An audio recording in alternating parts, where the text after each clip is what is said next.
If there's one pairing we can count on surviving the Hollywood divorce epidemic, it's the bona fide couple Victoria and David Beckham knocking on all the wood. Between Fashion Week appearances, sweet Instagram tributes, and pitch-side seating at football games, they're a couple we can count on to always put their love on display. But things weren't always rainbows and butterflies for the husband and wife duo. In fact, the pair is looking back at a difficult time in their marriage, David's 2004 cheating scandal. When the football star started playing for Real Madrid, two women, one of which was his personal assistant, came forward alleging that they were both having affairs with David, according to Vanity Fair. Over the years, however, David and Victoria have always denied the claims. Now, in his new Netflix docu-series, Beckham, which dropped on the streaming platform on Wednesday, both David and Victoria are opening up about the hardest period of their marriage. It was the hardest period because it felt like the world was against us, Victoria said in the show per Entertainment Weekly. Here's the thing, we were against each other if I'm being completely honest. Victoria and their family relocated to Spain to be by David's side, but the scrutiny only got worse after their move when the family was constantly hounded by paparazzi.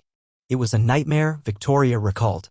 From the minute we opened, the press were there in cars and everywhere we went, we were followed. She continued, you know, up until Madrid, sometimes it felt like us against everybody else, but we were together, we were connected. We had each other. But when we were in Spain, it didn't really feel like we had each other either. And that's sad.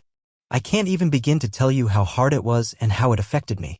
It was an absolute circus. It's really entertaining when the circus comes to town, right? Unless you're in it. Elsewhere in the interview, Victoria admitted that she resented David for being the reason the family had to uproot their lives. It was probably, if I'm being honest, the most unhappy I have ever been in my life. It wasn't that I felt unheard because I chose to internalize a lot of it because I was always mindful of a focus that he needed. David also spoke about the turbulent time, saying he wasn't sure how they survived as a couple. Victoria is everything to me, he said. To see her hurt was incredibly difficult, but we're fighters and at that time we needed to fight for each other, we needed to fight for our family. And what we had was worth fighting for. But ultimately it's our private life. There were some days I would wake up and I would think, how am I going to go to work? How am I going to walk onto that training pitch? How am I going to look as if nothing is wrong, he recalled. I felt physically sick every day when I opened my eyes. The 4-part limited series is available now for streaming on Netflix.